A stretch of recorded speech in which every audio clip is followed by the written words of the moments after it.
Pencarian Sriwijaya RSJ-182 yang hilang kontak pada Sabtu, tanggal 9 Januari tahun 2021, pukul 14.40 masih terus diupayakan.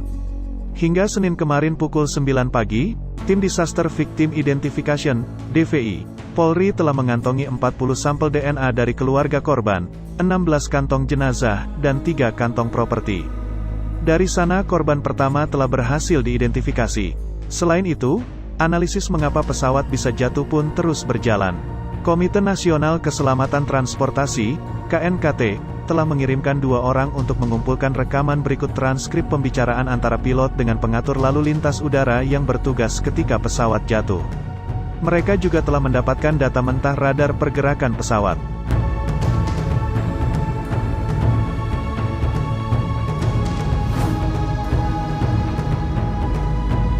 Sementara Basarnas telah menyerahkan komponen yang berhasil ditemukan, yakni Ground Proximity and Warning System, GPWS, radio altimeter, dan alat peluncur darurat.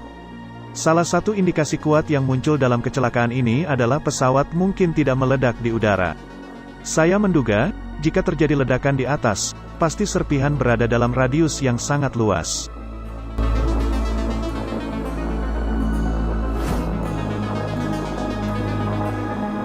Kemungkinan besar pesawat jatuh masih dalam kondisi utuh, kata Guru Besar Fakultas Teknik Mesin dan Dirgantara Institut Teknologi Bandung Hari Muhammad kepada reporter Tirto, Senin.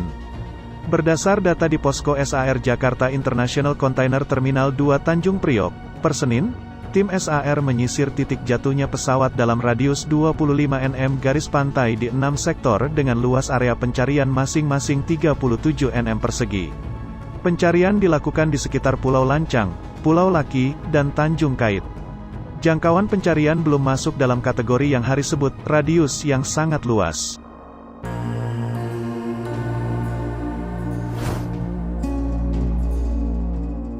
Semua itu akan diketahui lebih jelas jika kotak hitam pesawat yang berisi Flight Data Recorder, FDR, dan Cockpit Voice Recorder, CVR, ditemukan dan datanya dianalisis.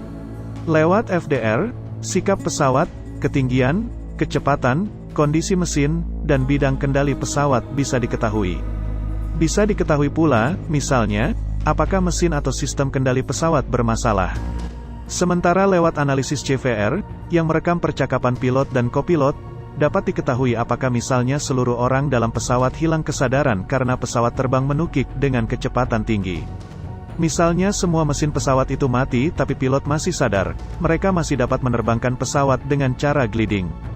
Bila Sriwijaya SJ-182 telah mencapai 10.000 kaki, pilot dapat gliding hingga mencapai Bandara Soekarno-Hatta atau Halim Perdana Kusuma.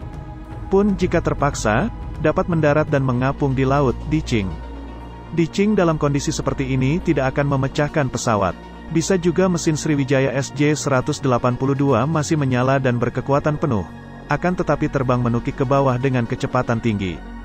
Kalau hal itu terjadi, dengan kecepatan sebesar itu, akan remuk, katanya.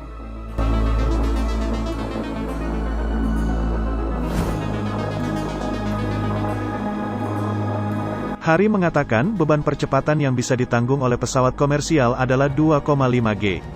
Sebagai gambaran, pesawat tempur didesain untuk bermanuver hingga 9 G.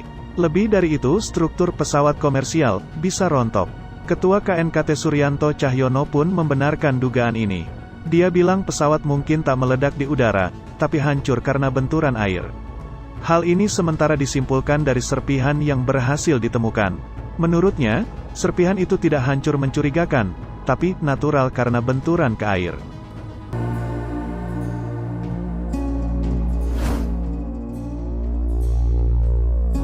Pesawat rute Jakarta-Pontianak ini diperkirakan jatuh di sekitar perairan Pulau Laki dan Pulau Lancang, Kepulauan Seribu, Jakarta. Pesawat mengangkut 62 orang, terdiri dari 6 awak pesawat dan 56 penumpang, 43 dewasa, 7 anak-anak, dan 3 bayi. Jenis pesawat adalah Boeing 737-500 yang digunakan untuk penerbangan jarak pendek hingga menengah, telah beroperasi sejak tanggal 13 Mei tahun 1994. Berdasarkan data dari Flightradar24.com, pesawat jatuh atau terbang merendah namun dalam kecepatan tinggi.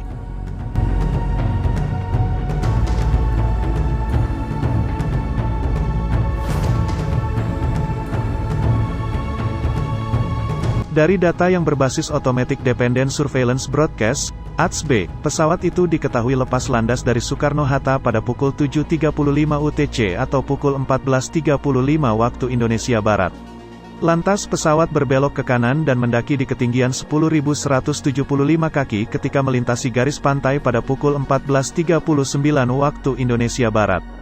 Detik-detik setelah pukul 14.40 waktu Indonesia Barat, pukul 7.40 UTC, menjadi bagian krusial bagi Boeing 737-524 dengan registrasi PKCLC itu. Pesawat berbelok tajam ke arah kanan. Perlahan ketinggian maupun kecepatannya menurun dalam hitungan detik, berikut rinciannya.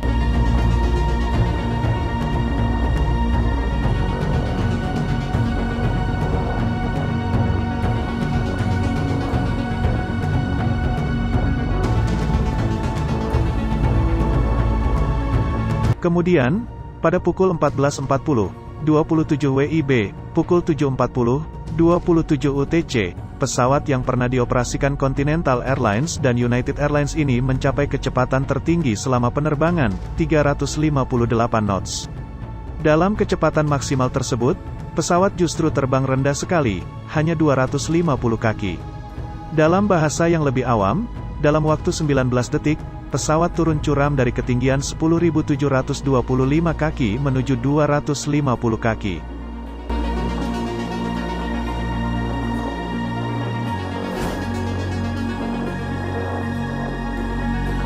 Flight Instructor dan Citation V-Jet Captain Gema Guryadi menyebut data-data ini menunjukkan sejumlah kejanggalan. Selain drop dari 10.900 kaki jadi 4.500 kaki, kejanggalan lain adalah pesawat terus berputar ke kiri dan menukik hingga minus 30.000 kaki per menit, lalu pesawat mencoba untuk naik di 22.000 kaki per menit sebelum menyentuh air. Semua perubahan tersebut hanya terjadi dalam 1 menit, katanya. Kemudian, kejanggalan lain, dari yang seharusnya trek jalur 23 derajat, miring 6 derajat dan dalam hitungan detik menjadi 339 derajat. Di sini diketahui bahwa pesawat ketika jatuh dalam kondisi berputar ke kiri.